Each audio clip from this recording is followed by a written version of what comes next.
நம்மள ஒவ்வொரு ராசிக்கும் எப்படி இருக்குது அப்படின்னு பார்த்துன்னு வந்துருக்கோம். அதில் வந்து விருச்சிக ராசிக்கு எப்படி இருக்குன்னு பார்க்க போகிறோம். இந்த வீடியோ ஸ்கிப் பண்ணாமல் பாருங்கள். உங்கள் ராசிக்கு வந்து உள்ள நட்சத்திரங்கள் இருக்குது. ஒவ்வொரு நட்சத்திரத்துக்கும் நீங்கள் வணங்க வேண்டிய இஷ்ட தெய்வம் இது, நம்பர் எப்படி இருக்கும், கலர் எப்படி இருக்கும், என்ன கிழமை, என்ன மாதம், இதெல்லாம் உங்களுக்கு அதிர்ஷ்டமாக இருக்கும், இப்படின்ற விஷயங்கள் எல்லாமே சொல்லியிருப்பேன். அதனால் வீடியோ ஸ்கிப் பண்ணாமல் கடைசி வரைக்கும் பாருங்கள். இந்த விருச்சிக ராசின்றது காலபுருஷ தத்துவத்தில் 8வது வீடாக இருக்குது. இந்த வீட்டுக்கு அதிபதி வந்து செவ்வாய். இந்த வீட்டில் இருக்கக்கூடிய நட்சத்திரங்கள் விசாகம், 4ஆம் பாதம், அனுஷம், கேட்டை, இந்த 3 நட்சத்திரங்களும் இந்த ராசியில் இருக்கு. இந்த ராசி வந்து பஞ்சபூத தத்துவத்தில் நீர் ராசி அப்படின்னு சொல்லலாம். இந்த ராசி வந்து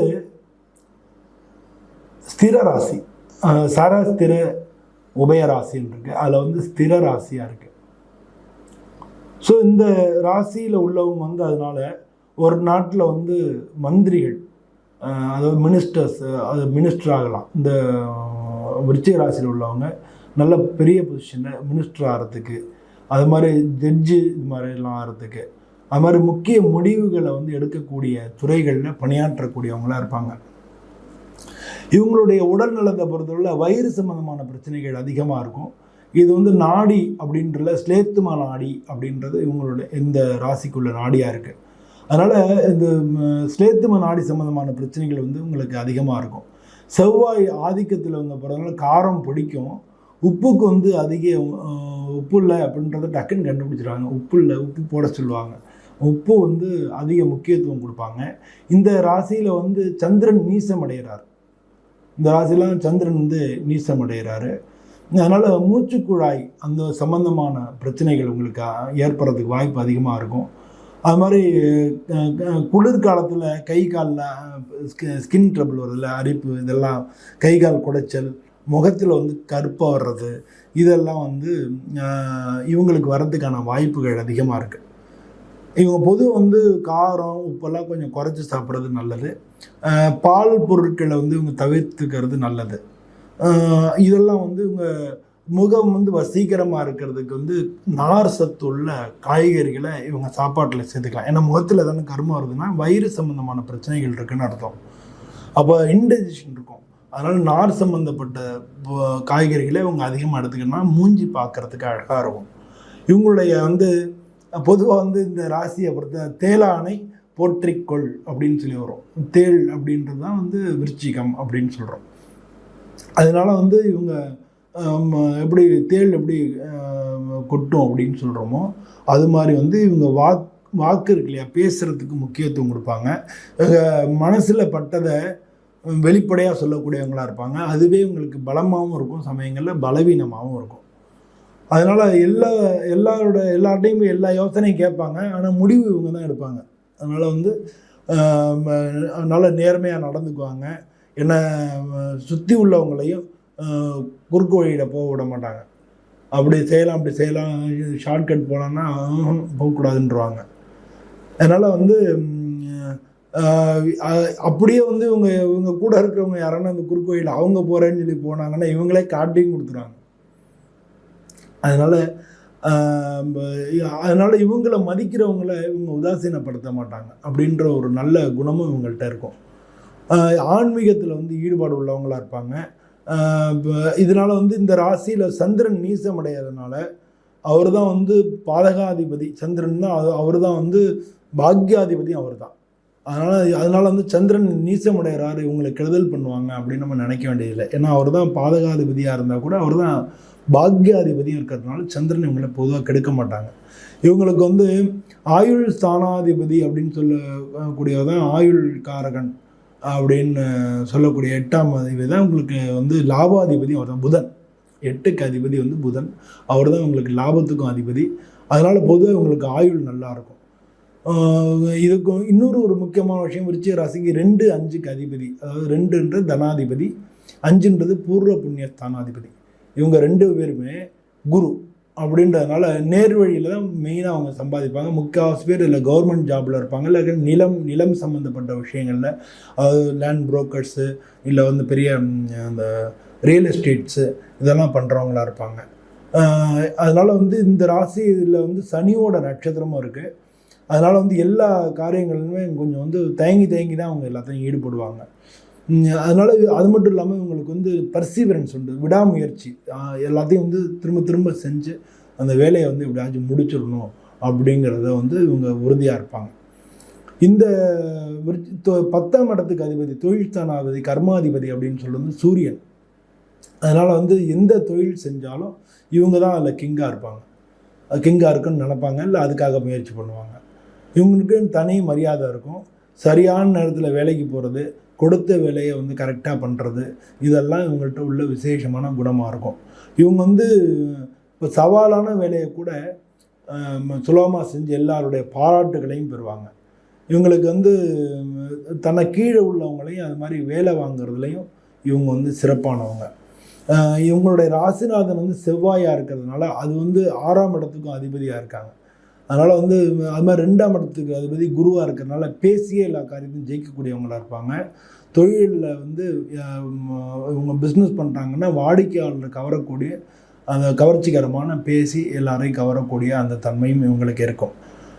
இவங்க வந்து செய்கிற வேலையில் சமயங்களில் தொய்வு ஏற்பட்டுடலாம், கொஞ்சம் டிலே ஆகலாம், தொய்வு ஏற்பட்டுடலாம். அப்போ வந்து தைரியத்தை வந்து இவங்க இழக்கக்கூடாது. என்னடா 2 தடவை முயற்சி பண்ணோம், 3 தடவை முயற்சி பண்ணோன்னு விட்டுட்டு போயிடக்கூடாது. இவங்க வந்து இவங்களுக்கு இயல்பாக உள்ள அந்த விடாமுயற்சியை பயன்படுத்தி அதை தொடர்ந்து அவங்க செஞ்சு அதை சக்ஸஸ் பண்ணுறதுக்கு இவங்க முயற்சி பண்ணணும். இந்த ராசியில் வந்து புதன், சுக்கிரன் அப்படின்ற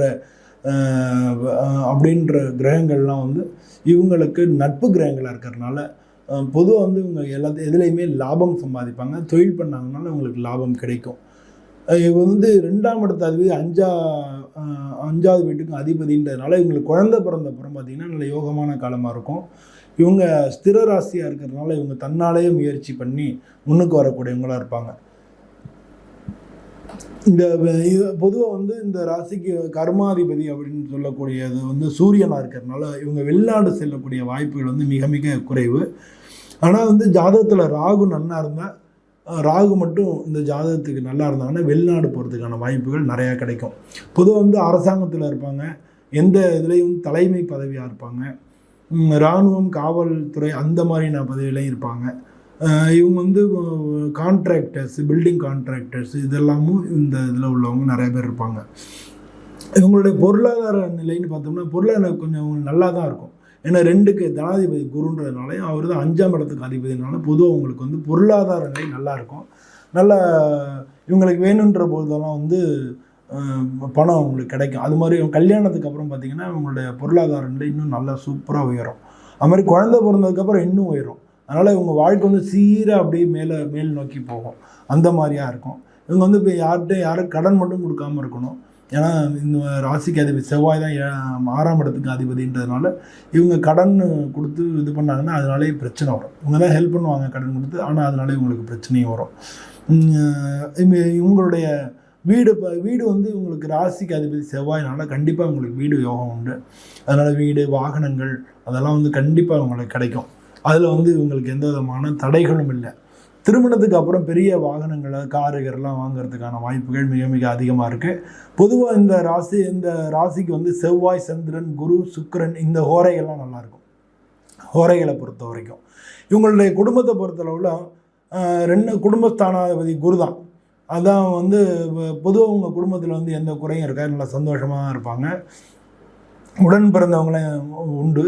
குடும்பத்தின் மேலே வந்து ரொம்ப பற்று உள்ளவங்களாக தான் இருப்பாங்க. அப்பாவை காட்டிலும் அம்மா மேலே உங்களுக்கு பாசம் அதிகமாக இருக்கும். நண்பர்களுக்கு வந்து அதிகமாக உதவி செய்கிறவங்களாக இருப்பாங்க. இவங்களுக்கு பிறக்கக்கூடிய குழந்தைங்க வந்து நல்ல புத்திசாலிகளாகவும் நல்ல ரெஸ்பான்சிபிலிட்டி பொறுப்பு ஃபீல் பண்ணுறவங்களாகவும் இருப்பாங்க. இவங்களுடைய அப்பா வந்து பொருளாதாரத்தை பொறுத்தவரை இவங்க அப்பா வந்து நடுநிலைமையாக தான் இருக்கும். சாதாரணமாக மிடில் கிளாஸில் தான் இருப்பாங்க. இவங்க வந்து பொதுவாக வந்து விருச்சிக ராசியை பொறுத்தவரை அவங்க வயசான காலத்தில் அப்பா அம்மாவை பார்த்துக்கணும்னு நினைப்பாங்க. நினைக்கிறது மட்டும் இல்லை, இவங்க வந்து செய்கிறதுக்கும் வாய்ப்புகள் நிறையா இருக்குது. விருச்சிக ராசிக்கு வந்து இப்போ குடும்ப வாழ்க்கையில் பெரிய சிக்கல்னு எதுவும் இருக்காது. திருமணம், குழந்தை பாக்கியம், வீடு, மனை எல்லாமே இருக்கும். ஆனால் வந்து குடும்பத்தில் அடிக்கடி கொஞ்சம் வாக்குவாதங்கள் வர்றதுக்கு வாய்ப்புகள் நிறையா இருக்குது. இவங்க வந்து ஒய்ஃப் சொல்கிறத கேட்டு தான் நடப்பாங்க. இவங்க வந்து இவங்க மனைவி சொல்கிறதே மந்திரம், மனைவி சொல்லே மந்திரம் அப்படின்றது இவங்களுக்கு ஒத்து வரும். இவங்க வந்து பொதுவாக இந்த ராசியை சேர்ந்தவங்க தன்னுடைய மனைவி சொல்படி குடும்பத்தை நடத்துபவர்களாக இருப்பார்கள். இந்த ராசியில் மனுஷ நட்சத்திரமும் இந்த ராசியில் வருது, அது சனிபகவான நட்சத்திரம். அதனால் அந்த குடும்பத்தில் வாக்குவாதங்கள் இருக்கிறதுக்கான வாய்ப்புகள் மிக மிக அதிகம். வாக்குவாதங்கள் வந்து இவங்க விடாப்பிடியாக அவங்க பேசுகிறவங்களா இருப்பாங்க. இவங்களுக்கு வந்து பொதுவாக படித்ததை காட்டின அனுபவ அறிவு தான் இவங்களுக்கு அதிகமாக இருக்கும். இவங்களுக்கு பொதுவாக வந்து இவங்களுக்கு என்னென்ன வேலை பார்ப்பாங்க, அவங்களோட தொழில் என்னவாக இருக்கும்னா அரசாங்கம் சம்மந்தப்பட்ட தொழில்கள், காவல்துறை, இராணுவம், மருத்துவம், பேங்க்கு, எல்லாத்துலேயும் இருக்கக்கூடிய தலைமை பொறுத்தவரை அட்மினிஸ்ட்ரேட்டிவ் போஸ்ட் அதெல்லாம் இருக்கும். நம்ம எக்ஸ்போர்ட் இம்போர்ட்ஸ் அதுவும் பண்ணுவாங்க. ஆண்களுக்கான ஆடையகம் வச்சுருக்கிறவங்க அவங்க ராசியில் இருப்பாங்க. கோல்டு ஜுவல்லரிஸ் அதுவும் வச்சுருப்பாங்க. அது மாதிரி உணவு சம்மந்தப்பட்ட தொழில்களையும் ஒரு சில பேர் ஈடுபட்டிருப்பாங்க இந்த ராசியை சேர்ந்தவங்க. இந்த ராசிக்கு பொருந்தக்கூடிய ராசிகள் மேஷம், கடகம், துலாம், மகரம். இந்த ராசியில் திருமணம் செஞ்சால் உங்களுக்கு வாழ்க்கை நல்லாயிருக்கும். இதில் இருக்கக்கூடிய விசாக நட்சத்திரத்துக்கு பொருந்த அனுஷம், கேட்டை பொருந்தாது. அனுஷ நட்சத்திரத்துக்கு பரணி, சித்திரை, விசாகம் இது பொருந்தாது. கேட்டை நட்சத்திரத்துக்கு அசுவதி, சித்திரை, விசாகம் இது பொருந்தாது. இது வந்து ஜென்ரலான பொருந்தாத விஷயங்கள் தான். அவங்களுடைய ஜாதகத்தை நீங்கள் திருமண பொருத்தத்துக்கு பார்த்து தான் செஞ்சுக்கணும். இது வந்து ஜென்ரலாக நம்ம சொல்கிறோம். இந்த ராசியோட பலம் என்ன, பலவீனம்னா இவங்க வந்து நேர்மையாக நடக்கிறது, பேச்சில் தெளிவாக இருக்கிறது, எல்லாரையும் கவரக்கூடிய அளவில் பேசுகிறது, பொருளாதாரத்தில் நல்லா இருக்கிறது, இதெல்லாம் வந்து இவங்களுடைய பலமாக இருக்கும். பலவீனம்னு பார்த்தோம்னா வீட்டில் அடிக்கடி வாக்குவாதம் பண்ணுறது, சண்டை போடுறது, மனசில் இருக்கிறத நேரடியாக பேசுகிறேன்னு சொல்லி மற்றவங்களோட பிரச்சனைகள் உண்டாகிறது, இதெல்லாம் வந்து இவங்களுக்குள்ள பலவீனமாக பார்க்க முடியும். இவங்களுக்குள்ள உள்ள நட்சத்திரங்கள் அதில் விசாக நட்சத்திரத்துக்கு இஷ்ட தெய்வங்கள் வந்து முருகன் மற்றும் வந்து கிராமங்களில் இருக்கக்கூடிய காவல் தெய்வங்கள். அது மட்டும் இல்லாமல் அவங்களுக்கு வாசல் வந்து மேற்கு வடக்கு வாசல்கள் நல்லாயிருக்கும். 1, 3, 6, 7, 9 இந்த எண்கள் வந்து அவங்களுக்கு அதிர்ஷ்டம் தரக்கூடியவையாக இருக்கும். கிழமையில் செவ்வாய்க்கிழமை இவங்களுக்கு சிறப்பானதாக இருக்கும். கலரில் வந்து சிவப்பு கலர் இவங்களுக்கு நன்றாக இருக்கும். மாதங்களில் கார்த்திகை மாதம் இவங்களுக்கு மிகவும் உகந்த மாதமாக இருக்கும். இதில் இருக்கக்கூடிய அனுஷ நட்சத்திரத்துக்கு வந்து காவல் தெய்வங்கள் வழிபடுறது தான் நல்லது. அதான் இஷ்ட தெய்வமாக இருக்கும். கிழக்கு, தெற்கு இந்த 2 வாசலும் இவங்களுக்கு நல்லா இருக்கும். இவங்களுக்கு நன்றாக அதிர்ஷ்டம் தரக்கூடிய எண்கள் 2, 3, 6 இதெல்லாம் வந்து இவங்களுக்கு அதிர்ஷ்டம் தரக்கூடியதாக இருக்கும்.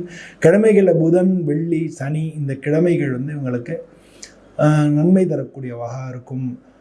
நிறங்கள் வந்து நல்ல டார்க் கலர், அது நீல நிறம், இதெல்லாம் இவங்களுக்கு வந்து நல்ல கலர்ஸ், இவங்களுக்கு வந்து அதிர்ஷ்டம் தரக்கூடிய கலர். இவங்களுக்கு ஐப்பசி, கார்த்திகை மாதங்கள் வந்து சிறப்பானதாக இருக்கும்.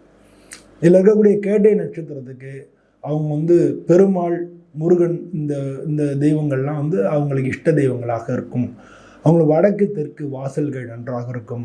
2, 3, 5, 6 இந்த எண்கள் வந்து உங்களுக்கு சிறப்பானவையாக அதிர்ஷ்டம் தரக்கூடிய எண்களாக இருக்கும். புதன்கிழமையும் வெள்ளிக்கிழமையும் உங்களுக்கு நல்லா இருக்கும். பச்சை, சிவப்பு இந்த கலர் 2 உங்களுக்கு அதிர்ஷ்டம் தரக்கூடிய கலர்களாக இருக்கும்.